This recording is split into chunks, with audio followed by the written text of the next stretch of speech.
since Age of Ultron in early 2015. Well, Thor was in the Doctor Strange post-credit scene, and also that viral video that also had Bruce Banner, so that's not strictly true. So in a sense, it's kind of a weird and inaccurate way to start this review off. But look, the point I was trying to get across is there hasn't been a Thor movie or a movie with the Hulk in it for a couple of years. Thor because he flew off into space and entirely missed Civil War, and Hulk because he also flew off into space, but also because the rights to that character are embroiled in distribution issues with Universal, meaning it's next to impossible for him to get his own film. So this movie kicks off with Loki, who was presumed to be dead after the last time we saw him, secretly ruling over Asgard. Meanwhile, Hela, the goddess of death, barrels into town, exiling Thor to the planet of Sakaar with the hopes of stealing the throne. Sakaar is this garbage dump / gladiatorial planet where Thor discovers his old friend / nemesis, the Hulk. And straight up, Thor Ragnarok has got a lot of things that you'd expect from a comic book movie. Action, a bit of bloody romance, the obligatory shirtless scene to demonstrate the lead actor worked really hard to get into shape,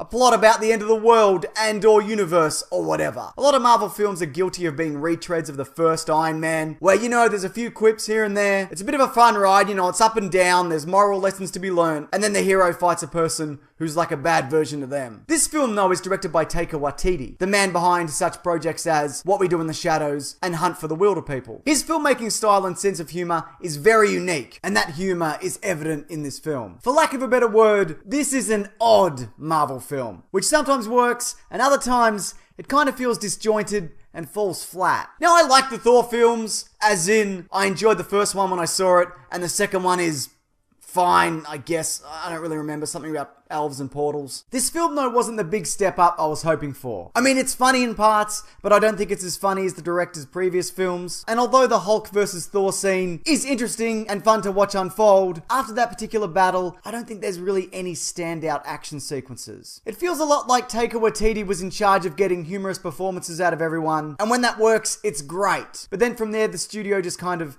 handled everything else. Just coming out of the film now, I don't know what it is in particular that didn't resonate with me. And looking at Rotten Tomatoes, I'm almost certainly going to be in the minority here. But to me, this falls behind this year's Spider-Man Homecoming and Guardians 2. Those two I thoroughly enjoyed, and both of them had a little more heart than this, despite Ragnarok reaching for it at times. This could very well be my own unrealistic expectations not being met, seeing as I thought in January that this was going to be the best Marvel film of the year. There's also some very sus green screen at times. There's a few locations that have been altered from what we saw in the trailer, and that's very apparent. I'll say this though, most of the special effects are incredible, in particular the Hulk. He's just kind of stand out in general though. Not necessarily when he's in battle, but when he's just this giant unstoppable baby whose personality is just beginning to develop. And in addition to him, I enjoyed everyone on the whole. The cast bounced well off one another, and Cate Blanchett's Hela is a menacing and suitable match for both Thor and Loki. But despite the high stakes of this film and some significant MCU changes, the stakes don't ever really feel that high. Also, how does death work on Asgard? I got some questions regarding that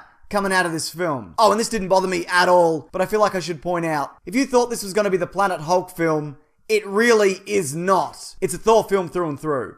I mean, his name's in the title, so I'm okay with that. Before we wrap this up, I want to thank Harry Shavers for making this review possible. Well, not exactly making it possible, it was going to happen regardless, but they did give me money to say this about their wonderful and long-lasting shavers. Harry Shavers are a top quality brand at an extremely affordable price. So affordable, in fact, you can get a $13 value trial set when you sign up and cover the minuscule cost of shipping. This includes a weighted ergonomic razor handle, 5 precisely engineered blades with a lubricating strip and trimmer blade, a rich lathering shave gel, and a travel blade cover. You can get that all by visiting harrys.com/Mr. Sunday Movies. That'll be linked below also. That's harrys.com/Mr.